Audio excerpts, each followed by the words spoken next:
Okay. All right. Do you want to talk Platform Love? Platform Love. Okay. Okay. Matt, you started this all off by this part that you wrote and sent it to us one day. So why don't you tell us about how you came up with it?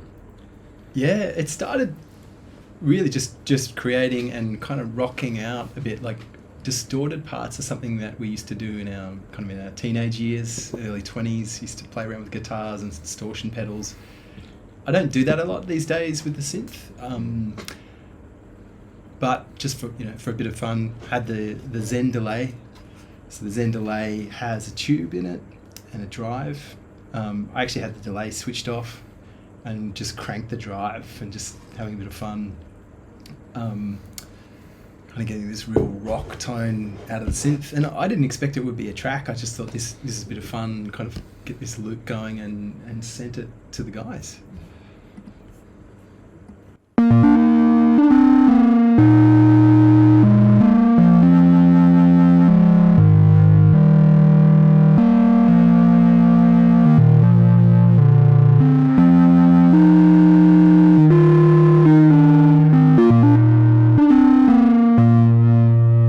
It's so unlike anything that I think you'd sent us to that point, I think, ever.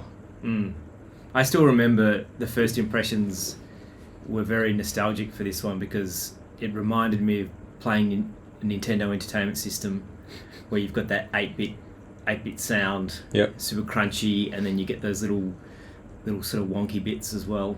So it just sort of wavers over the place. It doesn't really have like definitive timing. And I really liked that part of it too. Yeah.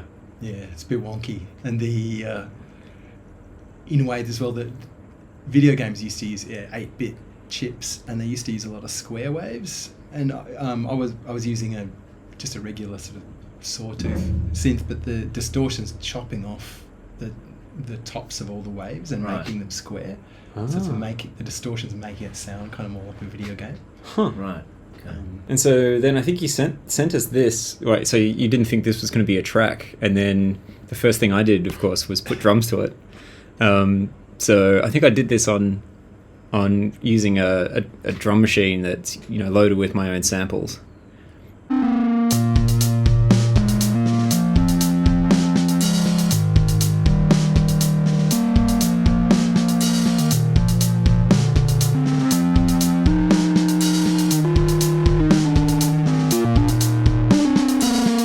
So yeah, it's kind of like a bit offbeat, delayed kick drum to kind of, I don't know why I did that. I guess just to maybe give it some rhythmic interest. And I think that happened a couple of days after you posted this. Like, it's one of those things where it was like too good not to try and write a beat to. And then I think the same day, maybe this was a Saturday, because you did the same thing. You picked up you were jamming along, I think, on bass with the same original part. And then, so I uploaded this, and then, like, the same day, you uploaded your first bass idea. But where it's... But we hadn't communicated at all. That's and then right, so I hadn't listened to yours at all. Yeah, and then you just put it over the top. And then they just gelled.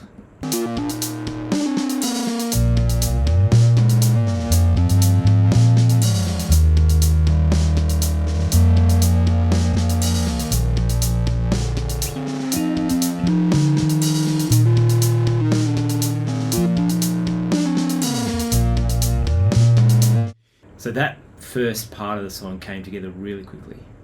Yeah. I think then, before we go on, can we talk about Platform Love? The name, yeah. What does it mean? Because I still don't know. So there are kids out there who, a lot of the affirmation that they're going to receive from their friends is through online platforms, through the internet, through like buttons, through little love hearts. Right. And it's quantitative. So, if she had a piece of content yesterday and I got 150 likes or whatever, I'm feeling the love from all my buddies. But another day I might not. And this, so this is a modern sort of concept now. And love it. And almost that the idea that your affirmations are being channeled through big online platforms and also quantified. So it could be like platform love could be like I've got matches on like a dating app, or I've got like engagement. We got like we trended, or what's the word, like went viral on TikTok or whatever. Yeah. Not that we're on TikTok yet. So how many of those little ticks or likes you're getting? Yeah. Right. I don't know why I've never asked you that question. That makes total sense now. That's great. So yeah, that was the first sort of 2 minutes or so. We kind of came together really quickly. And then, so we'd kind of had the first 2 minutes done. And then I think Matt kicked off the second section. This is really a track with 3 parts. There's that first intro, which sounds like VHS 8-bit, Disneyland. And then the second bit has a tonal shift because you came up with this very different part as the impetus for the second section.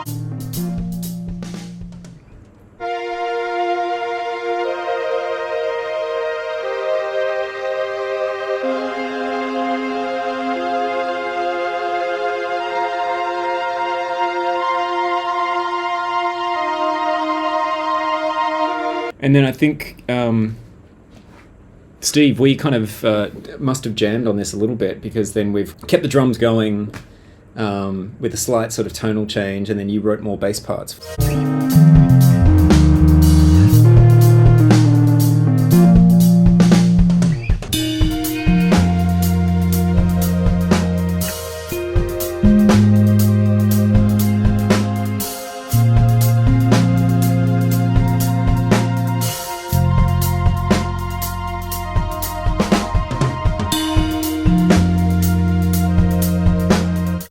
That really worked. Yeah, so I think the idea with this one was to really let the synth be the focus and the highlight for the whole track. So the bass to me was just a supporting, play a supporting role. In that second section there is really just sort of outlining those chords. So yeah, I like the sort of the restraint and the simplicity of it. Yeah, I think that's right. It's very minimal, even though it's full sonically. It's actually quite a simple track. Sometimes writing one of our tracks is a bit like rolling a boulder down the hill. It starts to pick up momentum. It's quite exciting. We kind of keep coming back to it quite quickly. And here it almost started to remind me of a music festival, like not arriving at a music festival and finding your place there.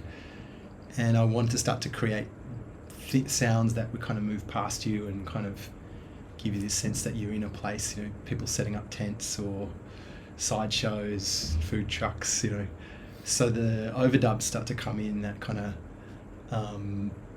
and often trying to come up with little off-kilter ones and varied ones that kind of give you more this sort of journey through a music festival. That's great.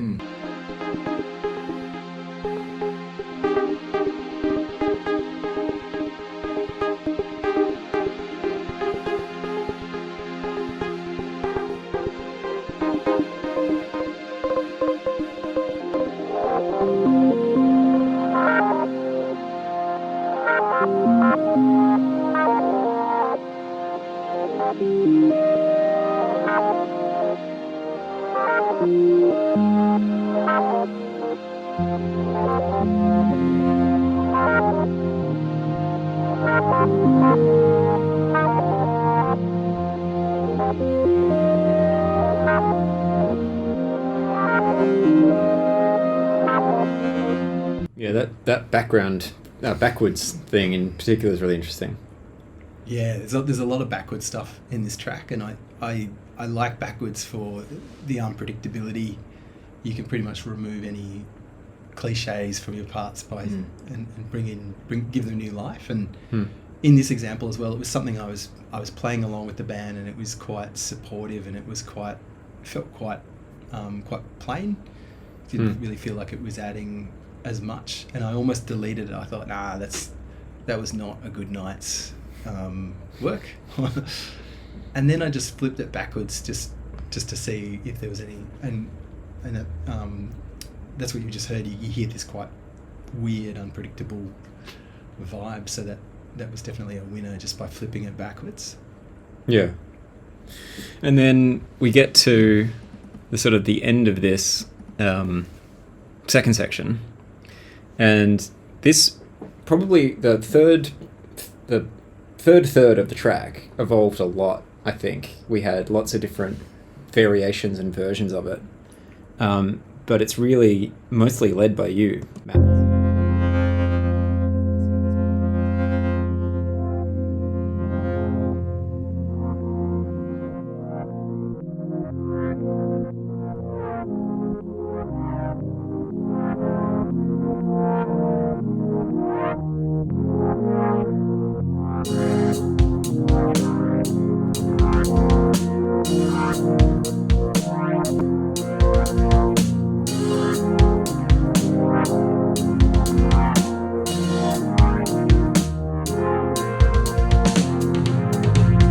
So there's a bit of drums in there as well to kind of kick it along. And then once we had that, then you've kind of got this the bit where you kind of take over the even the bass parts. So there's no actual bass guitar in the last third of this. It's all just synth.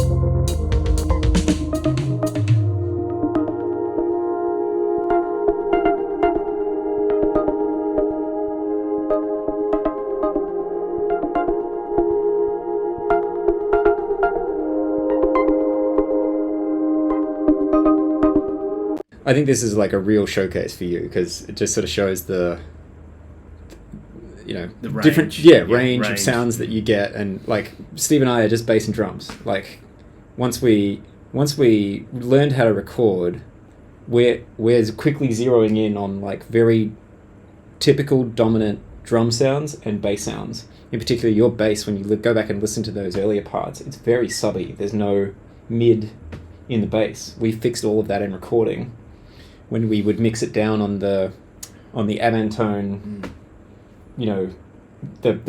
the speaker, the mono speaker with no bass and no treble, which is kind of like approximating the clock radio, which you bought. So we basically sound the same most tracks. There's not much sonic variation. No. There's a lot of rhythmic and a lot of tonal and key variation stuff, but this is, I think, the value that that Matt brings is just the ability to kind of change the tenor or the tone and just expand the range of the tracks.